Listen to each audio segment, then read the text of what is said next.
రవీంద్ర గారు ఏదైతే దానికి ముందల పేరు నాని గారు నా తండ్రి గారు కార్యకర్తల ముందు ఏదైతే మా మీద అభియోగాలు మోపుతున్నారో మా మీద కేసులు పెడుతున్నారో దాని గురించి ఎట్లా జరిగిందో చెప్తే దానికి ఆయన అలాగే ఆయనకి కమిషన్ రూపంలో ఏమేమి తీసుకుంటున్నాడు కొల్లు రవీంద్ర గారు అనేది చెప్తే ఈ అన్ని నిజాలు బయటకు వచ్చేస్తున్నాయన్న భయంతో కంగారుగా ప్రెస్ మీట్ పెట్టేసి పాపం ఏం మాట్లాడుతున్నాడో తెలియకుండా కొల్లు రవీంద్ర గారు నోటికి వచ్చినట్టు అంటే ఒక మంత్రి పదవిలో ఉన్నాము, ఒక బాధ్యత గల మంత్రిని అని మర్చిపోయి ఒక మర్డర్ కేసు ముద్దాయిలాగా మాట్లాడారు. నేను కొల్లు రవీంద్ర గారి మాటలు చూస్తే సామాన్య ప్రజలకు అర్థమవుద్ది. ఆయన మాట్లాడిన పద్ధతి కానీ విధానం కానీ చూస్తే అర్థమవుతుంది. ఆయన మాట్లాడుతూ ప్రతిదానికి ఒకటే కాన్సెప్ట్. ఏ మీటింగ్ మనం ఎత్తుక్కున్నా మీరు కొల్లు రవీంద్ర గారి కొల్లు రవీంద్ర గారు పోర్ట్ అని కొట్టండి యూట్యూబ్లో, ప్రతిదానికి ఒకటే చెప్తాడు. గోగులేరు వెళ్ళిపోతుంటే నేను తీసుకొచ్చాను చెప్తారు ఆయన. అసలు గోగులేరుకి నిన్న ప్రెస్ మీట్లో కూడా చూస్తే ఆయన అంటున్నారు పేరు నాని గారు గోగులేరు అంటే బందర్ పోర్ట్ని గోగులేరు పంపిస్తానంటే పేరు నాని గారు సంతకం పెట్టారని చెప్తున్నారు. నీ దగ్గర ఉన్న సాక్ష్యం ఉందా కొల్లు రవీంద్ర గారు నేను అడుగుతున్నా. సాక్ష్యం ఉంటే చూపించు, అది తప్పు ఒప్పుకుంటాం. అయ్యో మేము ఇట్లా సంతకం పెట్టామండి కొల్లు రవీంద్ర గారు మీరు చెప్పింది నిజం ఒప్పుకుంటాం. సంతకం పేరు నాని గారు ఏమన్నా సంతకం పెట్టినట్టు మీ దగ్గర సాక్ష్యాలు ఏమైనా ఉన్నాయా, లేదా ఊరికే పబ్బం గడుపుగా బురద చల్లుతున్నావా అనేది మీరు ఆలోచించుకోండి.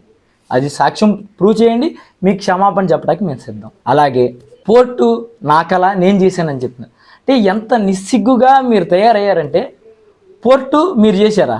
ఎన్విరాన్మెంటల్ క్లియరెన్స్లు చేసింది ఎవరు? ఆ ఎన్విరాన్మెంటల్ పర్మిషన్స్ అప్పుడు మొత్తం అంటే ప్రజలు ఏమనుకుంటున్నారు అనేది వాళ్ళది తీసుకుని ఆ మీటింగ్కి మీరు కూడా వచ్చారుగా, మా హయాంలో జరిగిన మీటింగ్కి మీరు కూడా వచ్చారుగా. అసలు మీరు పోర్టు కోసం చేసింది ఏంటి? అలాగే తమరు పోర్టు విషయంలో ఏం చేశారు అనేది మనం మాట్లాడుకుంటే 2018 ఫిబ్రవరి 8వ తారీఖు అంటే మార్చిలో ఎలక్షన్ నోటిఫికేషన్ వస్తుంది అనుకుంటే నెల రోజులకు ముందు చంద్రబాబు గారిని మీరు ఇక్కడికి పిలిచి 4-5 మిషన్లు భారీగా పెట్టి మన పాండురంగ స్వామి గుడి సంబరాలు చేస్తాం. మనం ప్రతి చోట సెంటర్లో ఆపి జనాలు పాండురంగ స్వామి గారిని దండం పెట్టుకుని కొబ్బరికాయలు కొడతారు. అట్టాగా మిషన్లు తీసుకొచ్చి కొబ్బరికాయ కొట్టించావు కానీ ఇక్కడ జనాలతో పిచ్చోళం చేస్తా కొబ్బరికాయలు కొట్టించారు. కానీ ఎక్కడైనా పోర్టు జరిగే పనుల దగ్గర ఒక కొబ్బరికాయ కొడతాం కానీ ఒక ఇటుక పని జరిగిందా అని నేను మిమ్మల్ని ప్రశ్నిస్తున్నాను. కాదు, నాని గారు అబ్బాయి కిట్టు చెప్పేది తప్పు, పోర్టు పనులు 2019కి ముందే మేము మొదలెట్టాము అంటారా? ఏదో ఒకటి చూపించండి వీడియో. మీరు అక్కడ ఏదో పని చేసింది చూపించండి వీడియో. అలాగే తమరు చేయకపోగా మేము చేసిన దాని గురించి మీరు ఎలక్షన్కి ముందేం మాట్లాడారు, ఎలక్షన్కి తర్వాత ఏం మాట్లాడారు ఒకసారి నేను టీవీలో అందరికీ చూపిస్తాను. ఎలక్షన్ ముందేం మాట్లాడారు, ఎలక్షన్ తర్వాత ఏం మాట్లాడారు ఒకసారి చూద్దాం. 2019 పూర్తిగా పక్కన పెట్టారు. ఇవాళ ఎన్నికలు వస్తాయని చెప్పి 6 ముందు పని స్టార్ట్ చేసినట్టుగా 30 నుంచి 40% వరకు పనులు కూడా పూర్తయ్యాయి. ఇదే మాకు ప్రధానమైనటువంటి ఎన్నికల ఎజెండా అని చెప్తున్నారు. మీరు బందర్ మీద ప్రేమ ఉందని చెప్తున్నారు. ఎలా చూడాలి? ఇది ఎలక్షన్ స్టార్ట్ అవుతుంది. ఎందుకంటే ఏముంది, ఇంకా కొంచెం 2-3 రోజుల పోతే షిప్ కూడా వచ్చేసిందని చెప్తారు. ఎంత అక్కడ మట్టి ఎత్తుకుపోతున్నారు. అక్కడ జరగాల్సిన నామ్స్ ప్రకారం జరగట్లేదు. దాన్ని మొత్తం ప్లానింగ్ కూడా మొత్తం మార్చేశారు. ఇవాళ అక్కడ చేస్తున్నటువంటి కేవలం ఉడికి రాళ్ళు తీసుకొచ్చి నీళ్ళలోకి వస్తున్నారు. అక్కడ యాజ్ ఇట్ ఈస్ గా అక్కడ ఇచ్చినటువంటి ప్లాన్ ప్రకారం జరగాలి. ఇది ఎందుకు పనికిరాంది, మట్టిలోకి వస్తా ఉన్నారు అంతే, సముద్రంలోకి వస్తారు. మీ హయాంలో బందర్లో ఉన్నటువంటి బెల్ కంపెనీ కూడా నెమ్మకూరు చెప్పడం అర్థం జరిగింది. మరి ఇప్పటికీ దాదాపు 37% పనులు పూర్తయినని చెప్పి చెప్తా ఉన్నారు. ఇంకా 1 year లో 2026 డిసెంబర్ నాటికి కంప్లీట్ అవుతుందని చెప్తున్నారు. మేము మాక్సిమం జూన్ కల్లా కంప్లీట్ చేయడానికి ప్లాన్ చేసుకోమని చెప్పడం జరుగుతుంది. ఎందుకంటే ఇప్పుడు బ్రేక్ వాటర్స్ అయిపోయినాయి. ఇటు సౌత్ బ్రేక్ వాటర్ కానీ నార్త్ బ్రేక్ వాటర్ కానీ కంప్లీట్ చేశారు. అలాగే 4 బర్త్లకు సంబంధించినటువంటి ఫైలింగ్ అయింది. దానిపైన ప్లాట్ఫామ్ వేయాలి. ఆ ప్లాట్ఫామ్ కూడా పూర్తి చేస్తామని చెప్తా ఉన్నారు. అంటారు కేసులు పెడతంటే భయం అంటారు. సార్ భయం గురించి మీరు మాట్లాడుతున్నారా? రాత్రికి రాత్రి ఒక మర్డర్ కేసు ముద్దాయని మీరు, పోనీ మేము తప్పుడు కేసు పెట్టాం కదా మీరు ఎదుర్కోవచ్చుగా. మరి రాత్రికి రాత్రి వెనకాల గోడకి నిచ్చినేసి దూకేసి తునిలోనేమో పోలీసులు 2 చేతులతో సంకలు వేసుకున్న ఫోటో తమరిది ఉంది. పెట్టమంటే నేను మీకు వాట్సాప్ పెడతాను, నెంబర్ ఉంది మీరు నా దగ్గర, పెట్టమంటే మీకు పెడతాను. ఒకసారి చూడండి. మరి పారిపోయింది తమరు కదా, దాన్ని భయం అంటారా ఏమంటారా తమరే చెప్పాలి. అలాగే కోర్టులకు వెళ్ళిపోతున్నాడు పెద్దానికి నాని, తమరు ఆ రోజు బెయిల్ ఎక్కడి నుంచి తెచ్చుకున్నారు? ఇంట్లో కూర్చుని చంద్రబాబు గారి ఇంటి దగ్గర నుంచి బెయిల్ తెచ్చారా, కోర్టుకు వెళ్ళారా? మరి మీరెందుకు కోర్టుకు వెళ్ళారు?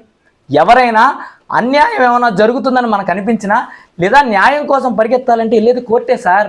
తమరు న్యాయశాఖ మంత్రి కూడా చేశారు, మర్చిపోయారు అప్పుడే. మళ్ళీ కొద్దిగా అవి గుర్తు చేసుకోండి సార్. మీరు మతిమరుపు ఎక్కువైపోయింది, వయసు కూడా పైబడుతున్నట్టుంది, మతిమరుపు కూడా ఎక్కువైనట్టుంది. కాబట్టి నీకు ప్రతిదీ గుర్తు చేస్తున్నాను. అలాగే నిన్న మాట్లాడతా పర్సనల్గా వెళ్ళి నీకు భార్య మీద ప్రేమ ఉంటే ఈ తప్పులన్నీ చేయాల్సింది కాదంట. భార్య మీద ప్రేమ అంటే ఏంటో, తల్లి మీద నాకున్న ప్రేమ ఏంటో నీకు దగ్గరలోని తొందరలోనే చూపిస్తాను సార్. కంగారు పడద్దు. ఎందుకంటే నువ్వు కేసు కట్టుకోవచ్చు, ఏమైనా కట్టుకోవచ్చు. బెయిల్ వస్తే నీకున్న అహం చాలక బెయిల్ వచ్చేసింది అని జనవరి 1వ తారీఖు కొత్త సంవత్సరం రోజు నా తల్లిని నువ్వు స్టేషన్కి పిలిపించి ఇంకా ప్రజలందరికీ చెప్తున్నా, పిలిపించి ఆ సిఐతో నువ్వు ఫోన్లో లైన్లో ఉన్నావా లేదా సాక్ష్యం ఇప్పించమంటే లేదు కాదు అంటావా, సిఐ కాల్ హిస్టరీ తెద్దాం. ఫోన్ లైన్లో నువ్వు ఉండి ఎన్ని క్వశ్చన్లు ప్రిపేర్ చేసావు, ఎన్ని క్వశ్చన్లు అడుగుతున్నావు, అన్ని క్వశ్చన్లు అడుగుతున్నావా లేదా, సరిగ్గా అడుగు అని నువ్వు మాట్లాడావా లేదా కులరవీంద్ర గారు అని మిమ్మల్ని అడుగుతున్నా సార్. అది మీకు తెలియకపోవచ్చేమో, నా తల్లి ఉండగా మీరు మాట్లాడేది లౌడ్ స్పీకర్ పెట్టి సిఐ గారు వినిపించడం జరిగింది. ఖచ్చితంగా ప్రతిదానికి నిజంగా నాని గారికి భార్య మీద ఎంత ప్రేమ ఉందో, నాకు తల్లి మీద ఎంత ప్రేమ ఉందో ఖచ్చితంగా నువ్వు అనుభవించే రోజు దగ్గరలోనే ఉంది కులరవీంద్ర గారు. ఎందుకంటే తమరి మిల్లు భాగవతాలు తెలుసు, ఊరు బయట ఉన్న హరివిల్లు భాగవతాలు మాకు తెలుసు. అలాగే వైజాగ్ చుట్టుపక్కల తమరు చేసేవన్నీ మాకు తెలుసు. కాబట్టి జాగ్రత్తగా ఉండు, రోజులనేవి అన్నీ నీ వైపే ఉండవు. అట్టా తిరిగి మళ్ళీ ఇటు వచ్చే రోజు ఖచ్చితంగా నువ్వు అన్నిటికీ సిద్ధపడి ఉండు. అట్లాగే మీరు చెప్పినట్టు జైలుకి వీటికి ప్రిపేర్డ్గానే ఉండండి. మరి మీరు ధైర్యంగా ఉంటారు కదా, మేము పిరికి వాళ్ళం కదా. కాబట్టి మీకు ఒకటే చెప్తున్నా, రాజకీయాలు చేయదలుచుకుంటే కరెక్ట్ పద్ధతిలో సరిగ్గా మర్యాద ఇచ్చి పుచ్చుకుని మాట్లాడుకుందాం. లేదు నాకు ఇట్టాగే రాజకీయం చేయాలని ఉందంటే మనిషికి పేషెన్స్ అనేది ఒకసారి ఉండదు, 2 సార్లు ఉండదు, ఎక్కువ కాలం ఉండదుగా రవీంద్ర గారు. ఇది ఆలోచించి వయసుకి తగినట్టుగా మర్డర్ కేసు ముద్దాయిగా కాకుండా ఒక రాష్ట్ర మంత్రిగా మాట్లాడమని, మచిలీపట్నం కోసం ఏమన్నా చేసి నేను ఇది చేశానని చెప్పుకోమని, అంతేగాని బయట పార్టీ వాళ్ళు బయట నాయకులు చేసినవన్నీ నేను చేశానని చెప్పుకో. అదే బాద్షా సినిమా ఒకటి ఉంటుంది, ఒక కుర్చీ ఒకటి ఉంటుంది, బ్రహ్మానందం గారిని కూర్చోబెడతారు దాంట్లో. అక్కడ ఆ కూర్చున్న కాడి నుంచి ఏదైనా ఇదంతా మన లోకంలాగా మారిపోద్ది అన్నట్టు, నువ్వు ఆ కుర్చీలో కూర్చోగానే ఈ లోకం అంతా నా లోకంలో మారిపోయింది అన్నట్టుగా కూర్చుని ఈ పోర్టు నేను కట్టాను, ఈ మెడికల్ కాలేజీ నా కళ, అన్నీ కలగంటమే. మనం ఆచరణ ఇంకోళ్ళు చేయడం. 5 ఏళ్ళు ఆ కళలోనే సరిపోతుంది. ఏసీ వేసుకుని అద్దం దింపకుండా తిరగడం ఆ కళల కంటమే సరిపోతుంది. ఈసారైనా ఏమన్నా చేయండి. అలాగే కమిషన్ల గురించి మాట్లాడుతున్నారు, మీ ఇష్టం. మా టైంలో జరిగిన వర్కుల్లో ఏ కాంట్రాక్టర్ దగ్గరికైనా వెళ్ళి పేరు నాని గారు కానీ ఆయన కుటుంబ సభ్యులు కానీ లేదా వైఎస్ఆర్ కాంగ్రెస్ పార్టీ కుటుంబ సభ్యులు కానీ ₹1 ఒక్క మనిషి దగ్గర కమిషన్ తీసుకున్నారని మీరు ప్రూవ్ చేస్తే ఖచ్చితంగా మీకు క్షమాపణ చెప్పడానికి లేదా దాని పర్యవసానాలు ఏమున్నా మేము సిద్ధంగా ఉంటామని మీకు తెలియదు. కేవలం ఎలక్షన్ స్టంటు వెళ్ళి అక్కడ సముద్రంలో రాళ్ళు పారేస్తున్నారు తప్పితే పనులు ఏం జరగట్లేదని తమరి నోటితో తమరే. ఇదేం మళ్ళీ ఏ జనరేటెడ్ అంటారేమో, మీరే మాట్లాడుతున్నారు. ఒకసారి చూసుకోండి. లేకపోతే మీకు తెలిసిన ఛానల్, మీరు మంత్రిగా ఉన్నారు, 5 నిమిషాల్లో తెప్పించుకో. మాలాంటి సామాన్యుడే తెప్పించుకున్నారంటే 5 నిమిషాల్లో మీ వీడియోలు మీరే తెప్పించుకోవచ్చు. అలాగే తర్వాత తమరేం మాట్లాడుతున్నారు, ఎలక్షన్ గెలవంగానే తమరు పోర్టు విజిటింగ్కి వెళ్ళినాక ఏం మాట్లాడుతున్నారు, 37% పనులు అయిపోయినాయి. ఏదైతే మీరు సముద్రంలో రాళ్ళు పోసారన్నారు చూడండి, ఆ రాళ్ళు పోసిన చోటే నుంచుని తమరు నార్త్ బ్రేక్ వాటర్ అయిపోయింది, సౌత్ బ్రేక్ వాటర్ అయిపోయింది, పైలింగ్ వర్కులు జరుగుతున్నాయి అని చెప్తున్నారు. అంటే ఎంత నిస్సిగ్గుగా తమ రాజకీయాలు చేస్తున్నారు అన్నదానికి నేను కాదండి సాక్ష్యం, తమరే సాక్ష్యం. తమరు మాట్లాడింది వీడియోనే ప్లే చేశాను, నేనేం మాట్లాడలేదు. అలాగే పోర్టు గురించి ఇది చూపించా. మెడికల్ కాలేజ్ తమర కళ. మెడికల్ కాలేజ్ కోసం 2014 నుంచి 19 వరకు తమరు తీసుకున్న ఒక్క స్టెప్ అయినా మరి చూపించగలరా? మెడికల్ కాలేజ్ మీ కళ. ఇంత నిస్సిగ్గుగా నా అబద్ధాలు. మెడికల్ కాలేజ్ ఎవరి హయాంలో వచ్చింది, ఎవరి హయాంలో పూర్తయింది, ఎవరి హయాంలో పిల్లలు చదువుకోవడానికి వెళ్ళారనేది జగమెరిగిన సత్యం.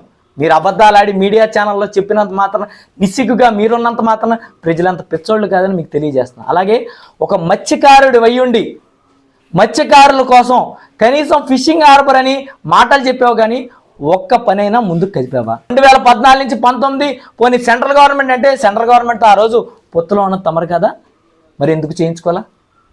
అది కూడా చేసింది మా హయాంలోనే అని మీకు చెప్తున్నా. అలాగే తమరు క్రీడా శాఖ మంత్రి చేశారు, మరి అనిల్ కుంబ్లే గారిని అటు ఇటు తిప్పి ఫేస్బుక్లో ఫోటోలు పెట్టుకున్నారు. కానీ మన ఊరి కోసం తమరేమి చేశారు? క్రీడాకారుల కోసం ఏం చేశారు? మేము మా హయాంలో ఇండోర్ స్టేడియం కట్టాం, బాస్కెట్బాల్ కోర్టులు ఏర్పాటు చేశాం, టెన్నిస్ కోర్టులు కూడా పనులు జరుగుతుంటే తమరు ఆపడం జరిగింది. వీటిని మేము కట్టామనే నెపంతో కనీసం తాళాలు కూడా తెరవకుండా ఉంచిన ఘనత తమరిది. స్విమ్మింగ్ పూల్ ఏరియా దగ్గర జిమ్ శాంక్షన్ చేసి ఇప్పుడు ప్రస్తుతం అందరూ అక్కడ జిమ్ వాడుకుంటున్నారంటే అది కూడా వచ్చింది మా హయాంలోనే. తమరు క్రీడాశాఖ మంత్రి సార్, అప్పుడు తమరేం చేయలేదు, అన్నీ మీరు చేశానని చెప్తున్నారు. అలాగే ఇవన్నీ కాకుండా తమరేం చెప్తున్నారంటే అసలు పేరు నాని గారు కానీ పేరుని కుటుంబం కానీ అసలు బందరికి చేసింది ఏంటి అంటున్నారు. తమరికి తెలిసి ఉండకపోవచ్చు, పేరుని కృష్ణమూర్తి గారు అనే ఆయన బందరు మున్సిపాలిటీ వాటర్ సప్లై కోసం తరగటూరు దగ్గర ల్యాండ్ కొని తమరు అప్పుడప్పుడు వీడియోలు తీసుకుంటూ ఉంటారు కదా తరగటూరు వెళ్ళి, అది ఎవరు ఏర్పాటు చేశారని మన మాంగారిని బతుకున్నప్పుడు అడగలేదేమో మీరు? ఎవరినైనా మీ పక్కన వాళ్ళని ఎవరిని అడిగినా పేరుని కృష్ణమూర్తి గారు చేశారనేది ఎవరైనా తెలిసిన సత్యం. అలాగే నార్త్ సౌత్ మండలాల్లో వాటర్ సప్లై ఏర్పాటు చేసిన ఘనత కూడా మాదే.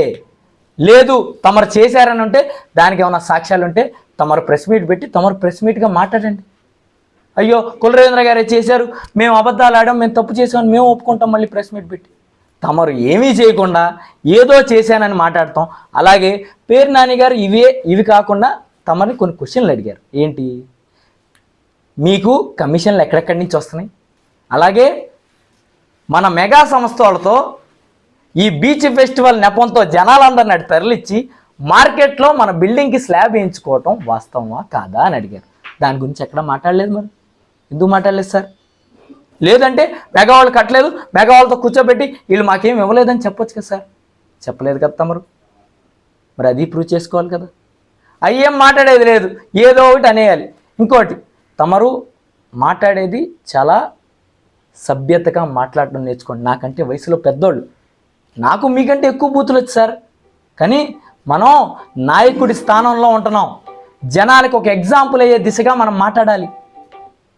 మీరు నోటికి వచ్చినట్టు నీకంటే వయసులో పెద్ద ఆయన్ని, నా తండ్రిని నోటికి వచ్చినట్టు మీరు మాట్లాడడం జరిగింది. 5 నిమిషాలు మిమ్మల్ని మాట్లాడాలంటే ప్రెస్ ముందు. కానీ నా తండ్రి నాకు సంస్కారం నేర్పారు, పెద్దవాళ్ళని గౌరవించడం. అందుకే మీరు ఎప్పుడైనా చూసుకోండి, తమరిని నేను రాజకీయంగా విమర్శిస్తా తప్పితే ఏ రోజు వాడు వీడు అని కానీ అంతకంటే పెద్ద పెద్ద పదాలు కానీ నేను ఏనాడు ఇంకో మాట అంటాం కూడా విన్నాను, మమ్మల్ని మా కుటుంబాన్ని రాజకీయంగా డిస్క్వాలిఫై చేయాలంట. మా గురించి మాట్లాడటానికే కంపరంగా ఉందంట.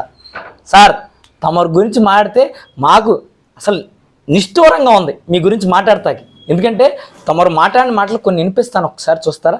2018లో తమరు చాలా నీతి పలుకులు, అసలు ముత్యాలు రాలుతున్నాయి అక్కడ 2-3 ఏరుకున్నాం మేము.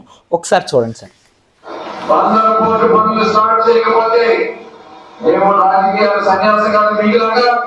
రేపు ఎన్నికల పోటీ చెయ్యం అని ఏదైనా చెప్పారో దానికి నేను కూడా కట్టుబడినా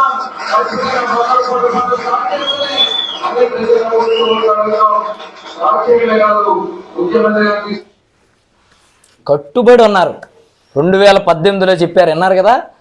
బందరు పోర్టు పనులు మొదలవకపోతే పోటీనే చేయను కట్టుబడి ఉన్నారు. 2024లో పోటీ చేసి మంత్రి కూడా అయ్యారు. 19 చేశారు, 2024 కూడా పోటీ చేసేసి మంత్రి అయిపోయారు. కట్టుబడి తమరు మాటలు ఇవి. కాబట్టి మాకు కూడా సిగ్గుగా ఉంది తమరి గురించి మాట్లాడాలంటే. కానీ తప్పదు, రాజకీయాల్లో దిగంగా అన్నీ వదిలేయాలి. అందుకే మాట్లాడుతున్నాం సార్. కాబట్టి మాట్లాడేటప్పుడు ఆచి తూచి మాట్లాడండి. ఇంకొకసారి నోరు జారి నా తండ్రిని కానీ లేదా మా రాజకీయ కుటుంబంలో ఎవరి గురించైనా నోరు జారి మాట్లాడితే మాత్రం మేము కూడా ఆ శైలిలో మాట్లాడేటట్టు మీరు చేస్తున్నారు. కాబట్టి ముందే జాగ్రత్తగా చెప్తున్నా, గౌరవంగా రాజకీయం చేయండి, గౌరవంగా మాట్లాడండి అని తెలియజేయండి. వర్క్ ఆర్డర్కి 3%, 5% ఎవరు తీసుకుంటున్నారో మేము చెప్పట్లేదు సార్. అన్నపూర్ణ క్యాంటీన్ దగ్గరికి వెళ్ళి, తమ ఆఫీస్ ఎదురుకుండా ఉంటుంది అన్నపూర్ణ క్యాంటీన్. అన్నపూర్ణ క్యాంటీన్ దగ్గరికి వెళ్ళిపోయి మీరు ఊరికి ఒక గుడ్డ కప్పుకొని మీరని తెలియకుండా అట్ట వెళ్ళి కూర్చుంటే తమరి కార్యకర్తలు మాడుతున్నారు సార్. పాపం కమిషన్లు అన్నీ పెద్ద ఆయన తినేస్తున్నాడు, మనం తింటాకేం లేదని వాళ్ళు మాట్లాడుకుంటున్నారు సార్. మేమేదో టీకో బోకి వెళ్ళినప్పుడు వాళ్ళే మాట్లాడుతున్నారు. కొద్దిగా కనుక్కోండి, నేను అబద్ధాలు చెప్పట్లేదు. కాబట్టి అన్నీ తెలుసుకుని గ్రౌండ్ రియాలిటీగా మాట్లాడండి. ఏది పడితే నాకు మీడియా ఉందని ఏది పడితే అది మాట్లాడేస్తే కుదరదు సార్. కాబట్టి ఆలోచించి మాట్లాడండి, సక్రమంగా మాట్లాడండి, దమ్ముగా రాజకీయం చేయండి. అంతేగాని నిస్సిగ్గుగా ఎట్లా పడితే అట్లా మాట్లాడటం, కుటుంబాల గురించి మాట్లాడటం. మీ ఇంట్లో ఎన్ని జరిగినా కూడా నేను ఒక్కటి కూడా మీ ఇంటి గురించి మాట్లాడలేదు. ఎందుకంటే నా రాజకీయ ప్రత్యర్థి మీరు మాత్రమే. మీ ఇంట్లో మీ భార్య గారు కాదు, మీ అబ్బాయి గారు కాదు, మీ ఇంట్లో ఎవరూ కాదు. నా రాజకీయ ప్రత్యర్థి మీరు. మీ గురించి నేను మాట్లాడదలుచుకుంటే మీరు రాజకీయంలో చేసే తప్పుల గురించి, మీరు రాజకీయంలో చేసే అన్యాయాల గురించి నేను మాట్లాడాలి. అంతే తప్పితే ఇళ్ళ జోలికి, ఇంట్లో వాళ్ళని ఇబ్బంది పెడతానికి నేను వెళ్ళకూడదు. చేస్తే అది దమ్మైన రాజకీయం అనిపించుకోదని మీకు తెలియజేస్తున్నాను. చిన్నవాడినైనా మీకు మంచిగా రాజకీయం చేయండి, ఇద్దరం పోరాటం చేసుకుందాం. అంతేగాని ఇలాంటి రాజకీయాలు మీరు చేస్తే మాకు కూడా కుర్రోళం సార్, మేము కూడా పేషెన్స్ ఎక్కడో అక్కడ సన్నగిల్లుతూ ఉంటుంది. సన్నగిల్లినప్పుడు మళ్ళీ ఇబ్బంది పడే పరిస్థితి మీకు వస్తుంది. ఎందుకు? మంచిగానే రాజకీయం చేద్దాం, ప్రజలకు మంచి చేద్దాం. మీరు మీ పాత్ర మీరు పోషించండి. ఇదేమన్నా తప్పులుంటే మేము ఎత్తి చూపు. ఎవరు అధికారంలో ఉన్నా బందరం మంచి కోసం చేసుకుందాం, మంచి శైలిలో రాజకీయాలు చేయండి అని కొల్లు రవీంద్ర గారికి తెలియజేస్తూ సెలవు తీసుకుంటాం.